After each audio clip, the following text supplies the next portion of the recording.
Continuamos entonces con la siguiente lección, que se llama la milla extra o la segunda milla. Vamos a leer lo que dice Mateo capítulo 5, versículo 38 al 48. Dice, oísteis que fue dicho. Jesús, ¿a qué está apelando aquí? Está apelando a la ley, ¿verdad? La ley decía, dice, oísteis que fue dicho, ojo por ojo y diente por diente. Una pregunta, ¿cuánto les gustaría que esta ley siguiera en vigor? Dice, si esta ley siguiera en vigor, todo el mundo estaría tuerto. Ojo por ojo, diente por diente. Y chimuelos también. ¿Sí? Dice, pero yo os digo, dice Jesús. O sea, como que dice, si el que me la hizo, pues que me la pague, ¿verdad? Suena como bien, fair, ¿no? Como que está bien, es justo. Es justo. Pero dice el Señor, pero yo digo, no resistáis o no te pongas al tú por tú con el malo. Antes, a cualquiera que te hiera en la mejilla derecha, devuélvele también la otra. Y al que quiera ponerte a pleito y quitarte la túnica, déjale también la capa. La versión Dios habla hoy dice, a aquel que te quiera quitar la camisa, regálale también el saco. ¿Verdad? Nada más que no combine con la camisa. No es cierto. O sea, regálale el saco también. Y la corbata. Y luego dice, y a cualquiera que te obligue a llevar carga por una milla, diga conmigo, te obligue. O sea, no es voluntario, ¿verdad? Te lo haga a fuerzas. Dice, ve con el 2. Y al que te pida, dale, y al que te quiera tomar de ti prestado, no se lo rehuses. Ahora, en aquel tiempo, los israelitas, los judíos, estaban bajo el yugo de Roma. Y una de las leyes que los romanos habían establecido era que cuando un soldado romano iba por el camino, iba por la carretera, ¿sí? Entonces él tenía el derecho de obligar a cualquier ciudadano judío de cargar sus armas. ¿Sí? Entonces se quitaba sus armas y se las ponía al judío, y el judío estaba obligado a caminar solo una milla. ¿Sí? Era una manera de darle un descanso al soldado. Obviamente para el judío esa era una afrenta porque pues muy celosos, muy nacionalistas, muy patriotas, ellos no soportaban a los romanos, y tener que ayudar a un soldado romano era algo muy degradante, y sobre todo que era obligado, ¿verdad? Ahora aquí Jesús nos presenta otro panorama, nos dice, si te obligan a llevar la carga por una milla, acompáñalo 2, ve por el 2. ¿Sí?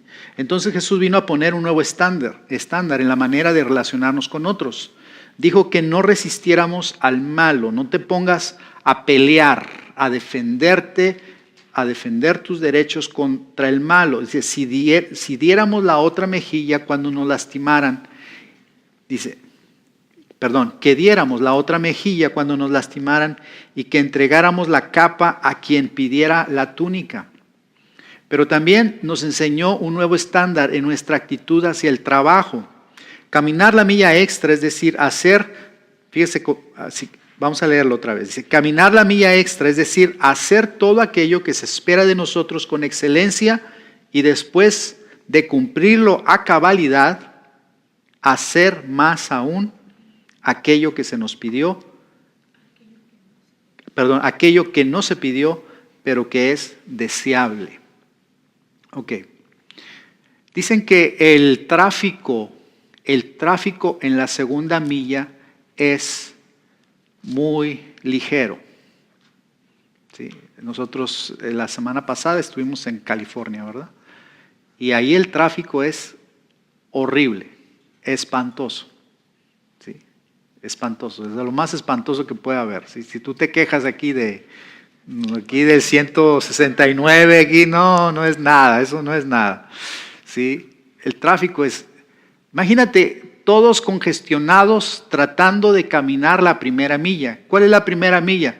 Es lo que se debe hacer con responsabilidad y con excelencia. ¿Sí? Si tu trabajo te demanda ser puntual, ¿a qué horas tienes que estar ahí? Digamos, si entras a las 7 de la mañana y si te demandan ser puntual, ¿a qué horas deberías estar ahí? 6:45. ¿Verdad? Si la reunión del domingo empieza a las 12, ¿a qué horas deberías estar aquí?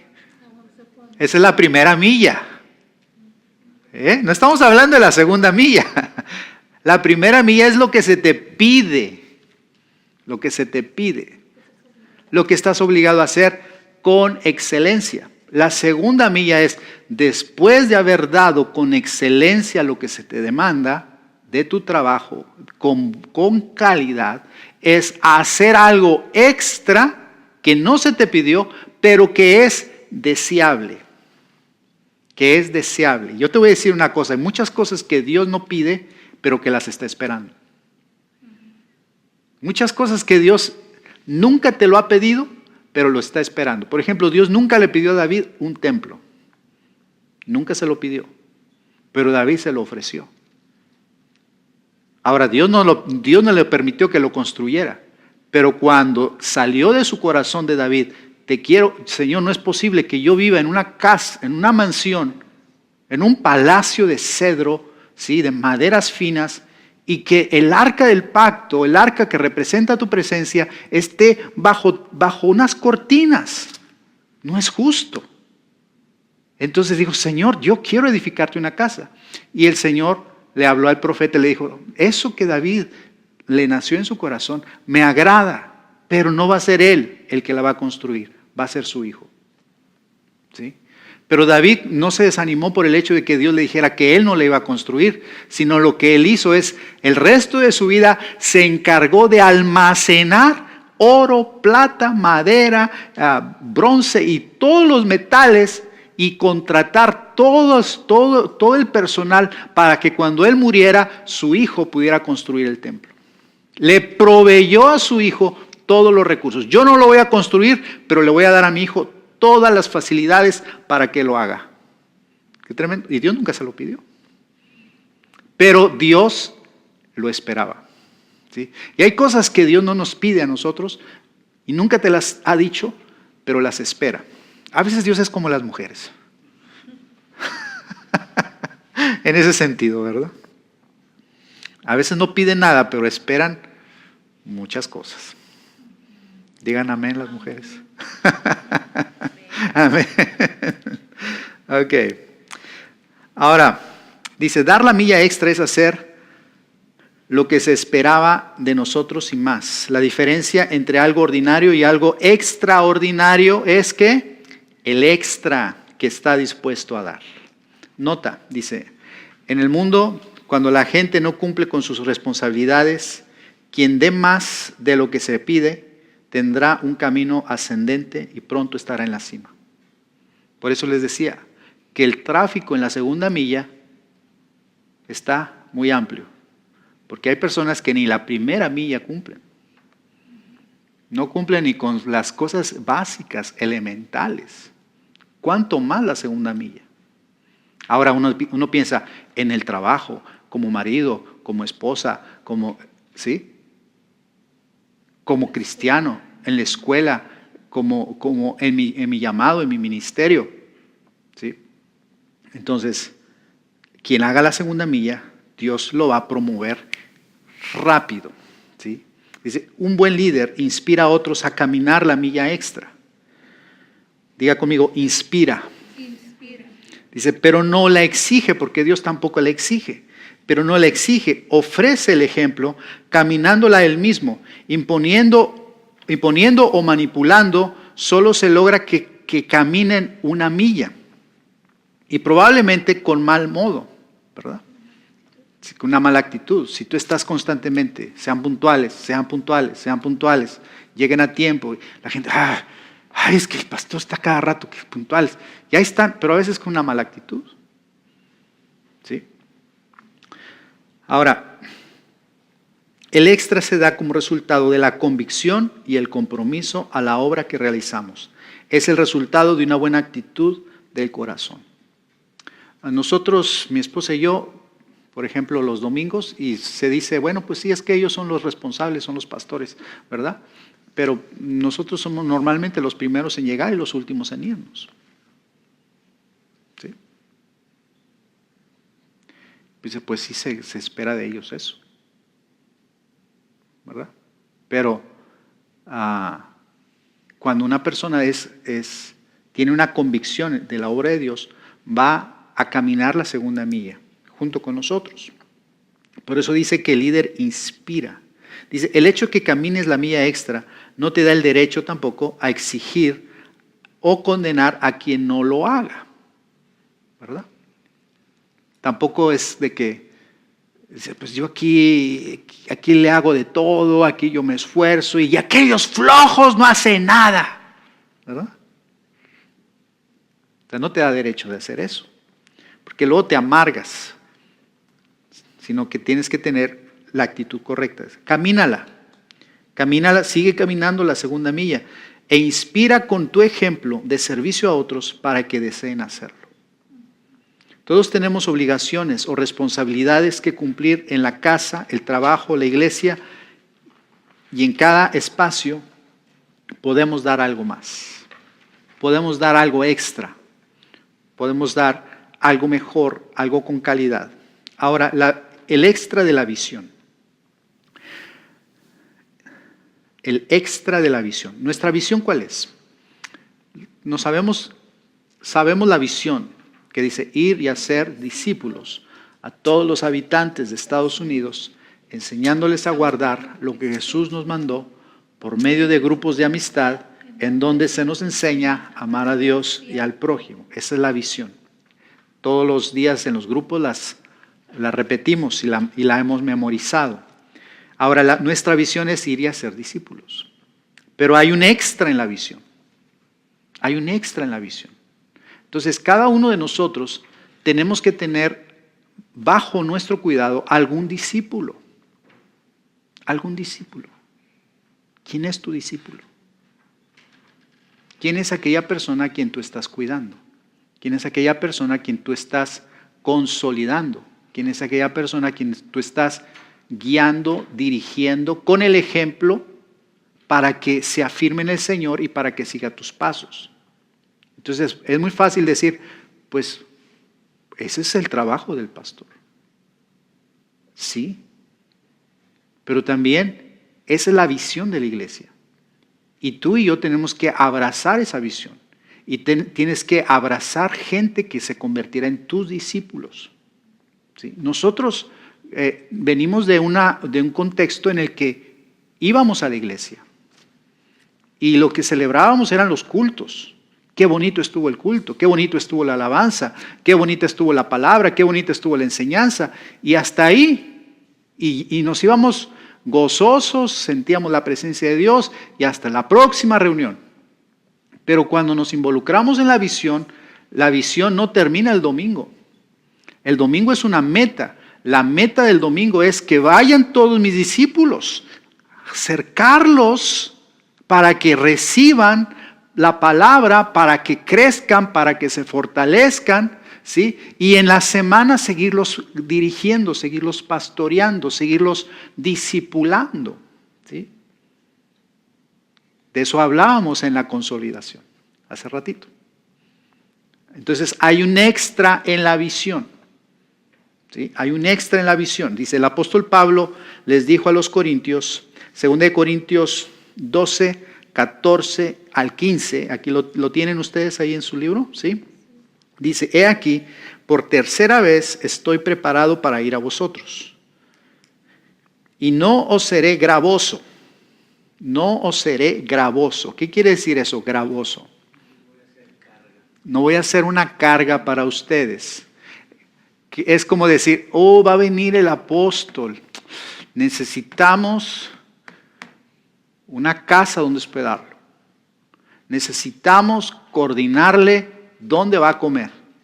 Necesitamos darle algo para sus gastos personales, dinero para sus gastos personales. Entonces Pablo dice, no, olvídense de eso. Yo no vengo a causarles carga. No vengo a causarles carga. Ahora, Bueno, seguimos, ahorita lo vamos a ver. Dice, porque no busco lo vuestro. O sea, no voy por sus ofrendas, no voy por su dinero, no voy para ver en qué casa me van a hospedar, cuál es el penthouse que me van a dar. Si no se espanten. No, dice, no voy por lo vuestro, sino a vosotros. O sea, no me importan, no me interesan sus cosas, me interesan ustedes. A los que yo quiero son a ustedes. Dice, pues no deben atesorar los hijos para los padres, sino los padres para los hijos. Y con el mayor placer gastaré lo mío. Dice Pablo, yo voy a ir y yo voy a usar mis propios recursos, mi propio dinero para servirles a ustedes. ¿Sí? Dice, y aún yo mismo me gastaré del todo por amor de vuestras almas. Lo dice, aunque amándoos más, sea amado menos. Pareciera que entre más los quiero y más los consiento y más me gasto y más me derramo por ustedes, ustedes ni siquiera se dan por enterados. Qué tremendo, ¿no? ¿Qué te dice eso? Te dice que muchas veces la gente no va a apreciar tu esfuerzo. No va a apreciar tu sacrificio. Te pelas las rodillas por ellos, lloras por ellos, clamas por ellos.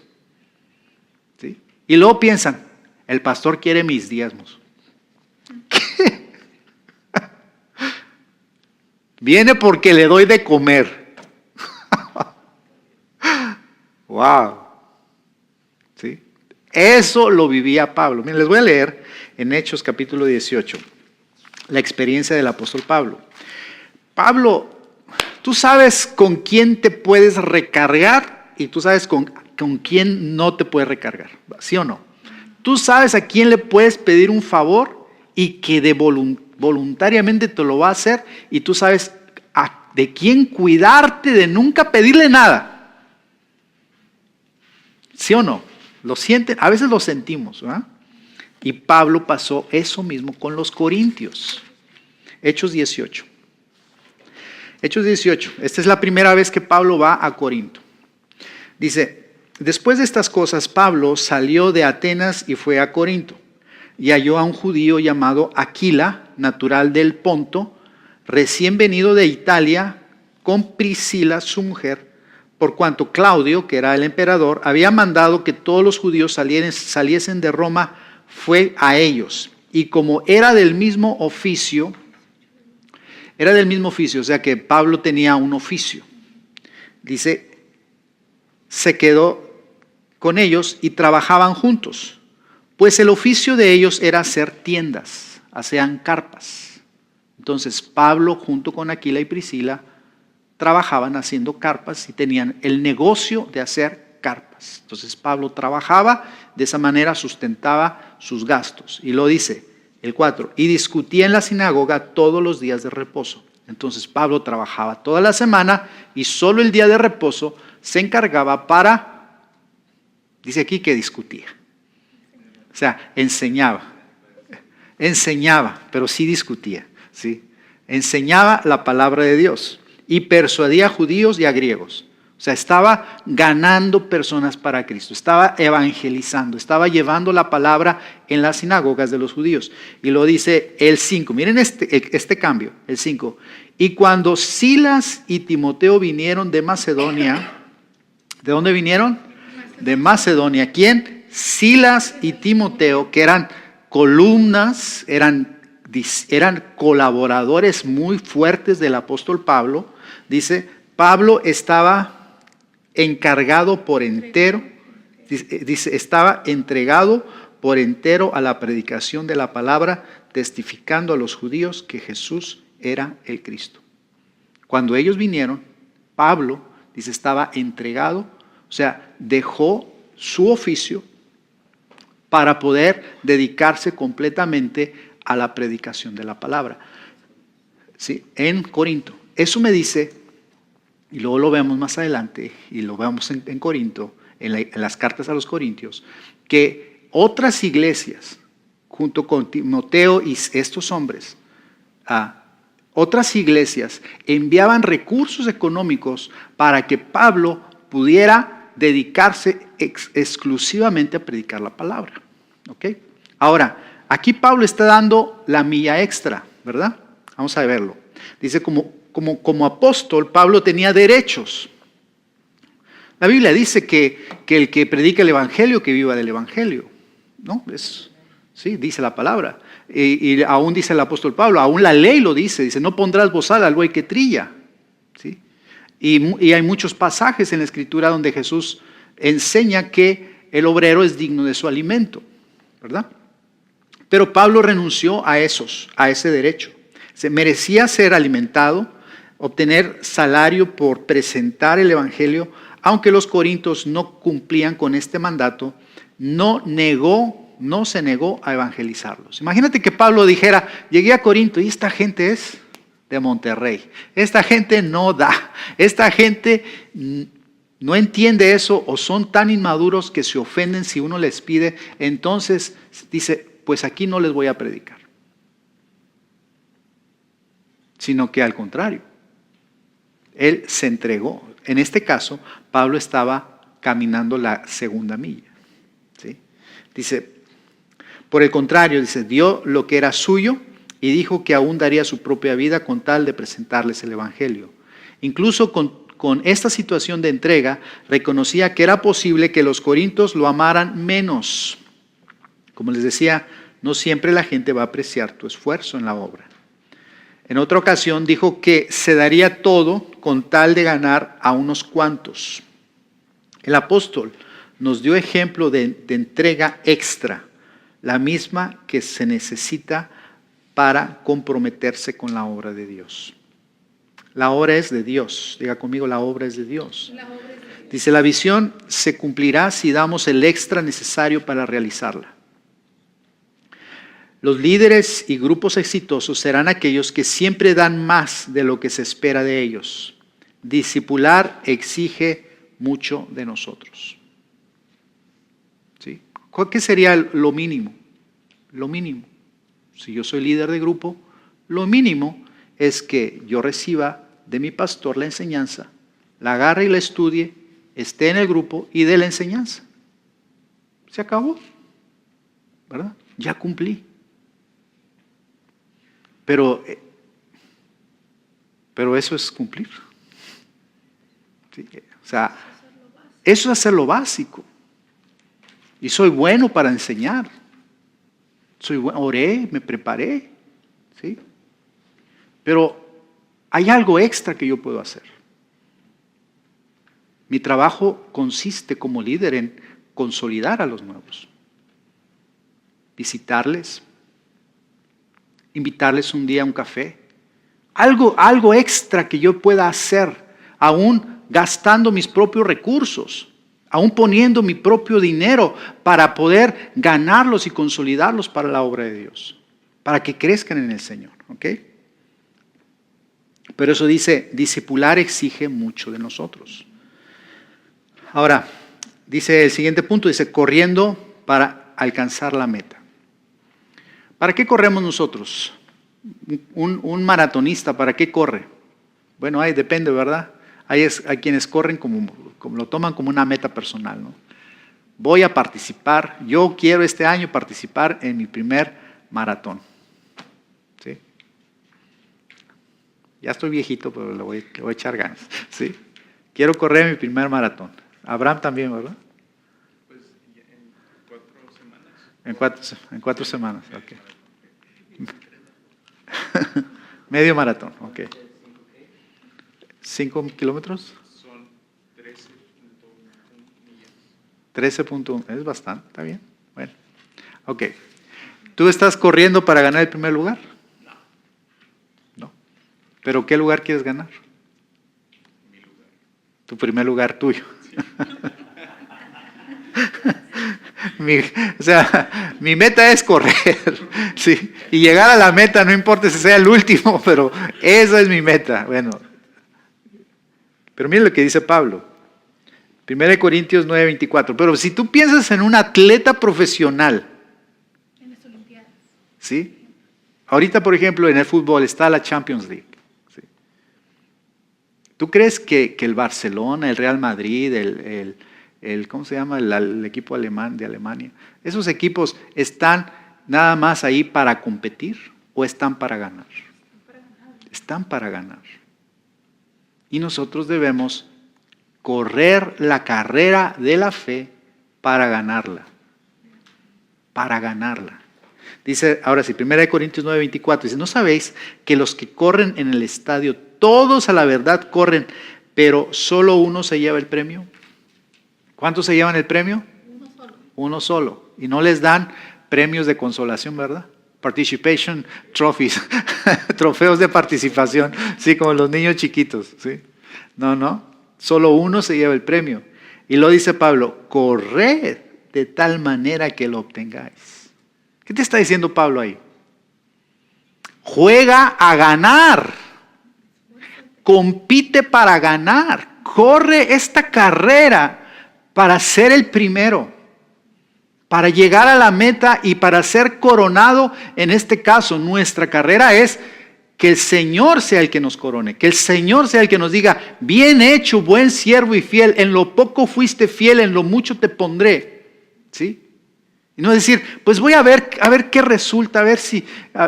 No, o sea, corre para que el Señor te recompense, para que el Señor te premie. Ahora, cada uno de nosotros tiene su propia carrera, ¿verdad? Es cierto, cada uno tiene su propia carrera, su propio llamado, su propio ministerio. Tú no vas a correr la carrera de alguien más. ¿Sí? La semana pasada estuvimos en California y visitamos una de las iglesias que yo siempre había querido visitar y conocer a un pastor que yo siempre había querido conocer desde hace muchos años, el pastor Rick Warren. Wow, y verlo ahí, abrazarlo y que me da un abrazo, y yo le di un abrazo como si fuera mi papá. Sí, wow, fue maravilloso. Para mí es un ejemplo a seguir. Un hombre que ha corrido su carrera para ganar. Pero él tiene su carrera, yo tengo la mía. ¿Sí? No puedo compararme con él, no puedo correr la carrera que a él le toca. No tengo los dones, no tengo nada, o sea, mucho de lo que él tiene. Pero yo sí tengo mi propia carrera para ganar, ¿sí? Para ganar y para que el Señor me recompense. Ahora, dice el apóstol Pablo, nos aconseja correr la carrera de tal manera que alcancemos la meta y obtengamos el premio. Para hacerlo debemos ser como los atletas que se abstienen de todo con tal de alcanzar aquello que se propusieron y ser los mejores. Ayer se anunció, no sé, muchas academias van a ver estos videos, pero ayer se anunció que se canceló la pelea del Canelo Álvarez con el Triple G. ¿Sí? No sé si oyeron esa noticia. En el 1200, no, en el 2018. O sea, la pelea era para el 5 de mayo, se canceló. ¿Por qué? Porque encontraron una sustancia prohibida que aparece como si fuera doping, como si hubiera estado haciendo trampa, ¿no? El boxeador mexicano. ¿Sí? Entonces, ¿qué te dice eso? Y uno dice, pero pues era carne contaminada, unos taquitos que se echó ahí, no sé, en la calle. Pero lo que pasa es que él es un deportista de alto calibre. Él no puede comer tacos en la calle, él no puede comer cualquier cosa. ¿Sí? Él no puede tomarse si él se resfría, no puede tomar ciertos medicamentos, porque eso va a aparecer en su sistema, porque es un deportista de primer nivel. ¿Sí? A uno le entra a las tripas y a lo que sea, ¿verdad? Pero dice acá, el deportista profesional se abstiene de cualquier cosa. ¿Sí? Se abstiene de todas las cosas para poder alcanzar el premio y llegar a ser los mejores. Dios ha puesto delante de nosotros una meta que debemos alcanzar y espera que corramos para ser los mejores. Con excelencia y dedicación podemos ofrecer lo mejor si damos siempre el extra que nos hemos rehusado a dar. alcanzar la meta requiere que corramos la milla extra. Piensan por un momento, ¿qué sería para mí el extra que yo podría dar en mi servicio a Dios? ¿Qué sería para mí en este momento el extra que yo podría darle a Dios para poder caminar en la visión de Dios que nos dijo en Mateo 28, 18 y 19, id y hacer discípulos a todas las naciones, porque ese es el mandato de Dios. La visión de la iglesia es la visión de Jesús, id y hacer discípulos. ¿Qué puedo yo hacer? ¿Qué extra puedo yo dar? ¿Sí? Ahora, si tú dices, no, pues yo no sé qué extra puedo dar, bueno, ¿en qué manera puedes perfeccionar, mejorar, hacer con mayor excelencia lo que ya se te encomendó, lo que ya se te entregó, lo que ya se te confió? Por ejemplo, los muchachos que están en la alabanza, los que son maestros de niños, los que están como ujieres o servidores, los que son líderes de los grupos. ¿Sí? Entonces, necesitamos siempre dar el extra. Ahora, Jesús es nuestro ejemplo en todo, ¿verdad? Jesús es el ejemplo. Dios siempre será el primero y el último en dar. Él siempre va un paso adelante dando el ejemplo de cómo de caminar la milla extra. Ahora, aquí vamos a ver algunos ejemplos. Dice, cuando la multitud les seguía, no solo les predicaba, sino que les dio de comer varias veces. Checa este dato. Imagínate que un día terminamos aquí la reunión y se hace larga la reunión y yo les digo a los líderes, ¿saben qué? Vamos a darles de comer a toda la gente aquí. Se va a llenar la iglesia si saben que aquí damos de comer después de las reuniones. Pues Jesús no solamente los sanaba y les predicaba, dice, varias veces los mandó a su casa con la pancita llena. Eso es dar el extra, ¿no? Dice, cuando lo humillaron y avergonzaron en público, oró por ellos. O sea, Jesús no dice, pon la otra mejilla y él no la puso. Él la puso muchas veces. ¿Sí? Dice, cuando lo obligaron a llevar una cruz, con ella llevó nuestros pecados. Qué maravilloso. Dice, no solo lo lastimaron, sino que llevó nuestras enfermedades y dolores. Por sus heridas fuimos curados. Sus heridas nos sanó.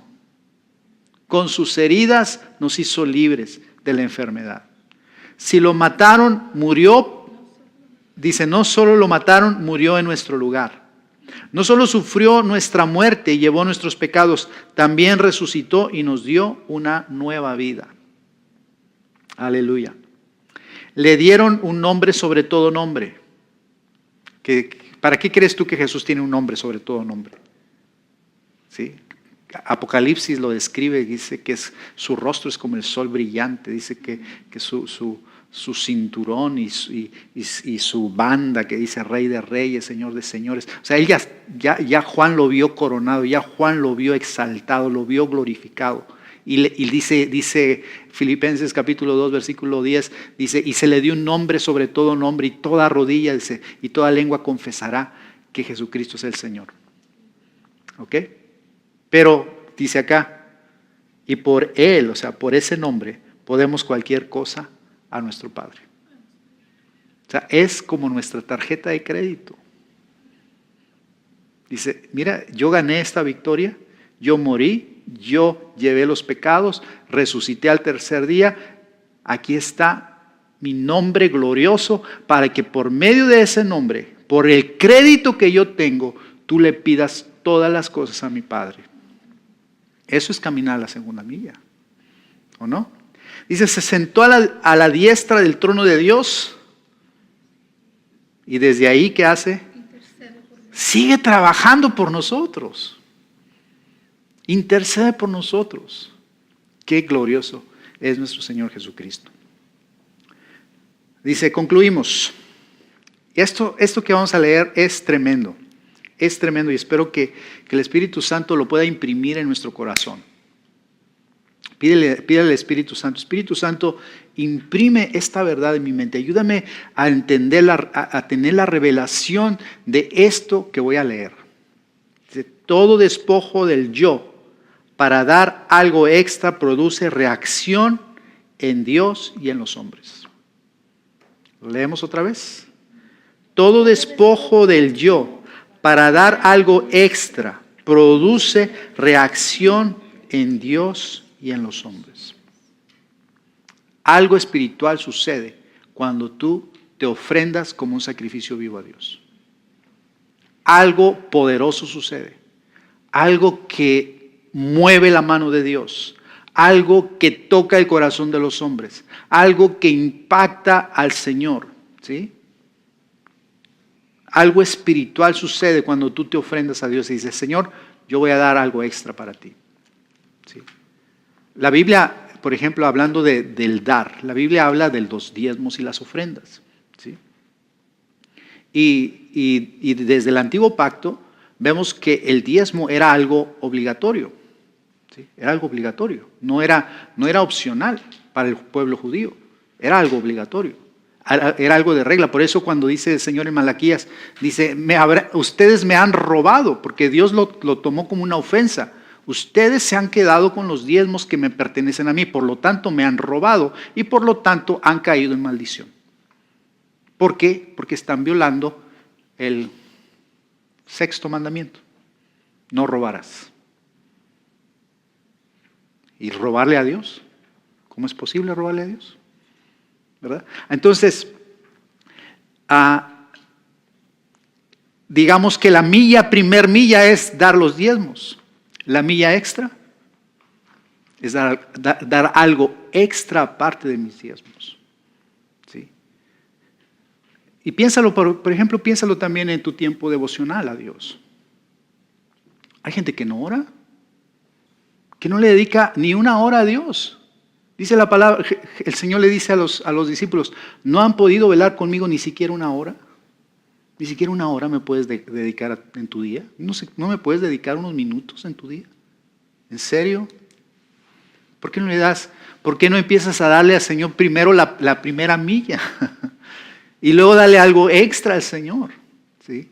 Dale algo extra al Señor. Cuando eso sucede, hay una reacción. Y uno dice, ¿por qué no se rompe eso en mi vida? ¿Por qué no se rompe esa maldición en mi vida? ¿Por qué no veo la bendición? A lo mejor porque ni siquiera estás caminando la primera milla. ¿Sí? Ahora dice, Dios espera que des la milla extra. No te la impondrá. Dios no te la va a imponer. Dios no te la va a imponer, pero sabe que tienes el poder para dar más y espera que lo hagas para su reino. Él te dio el ejemplo y ha pedido que seamos de ese mismo sentir. Seamos como Él. Seamos como Él. ¿Sí? Cuando Dios le dijo a Abraham, haré de ti una nación grande y te bendeciré, serás bendición. A lo mejor Abraham pensó solamente en su nación, en su descendencia. Pero no sabía Abraham que también nosotros, que no éramos de su línea genealógica, también seríamos llamados hijos suyos. ¿Sí? Entonces, cierre sus ojos ahí donde están. Vamos a orar. Y vamos a pedirle al Espíritu Santo que nos hable, que nos enseñe. Padre,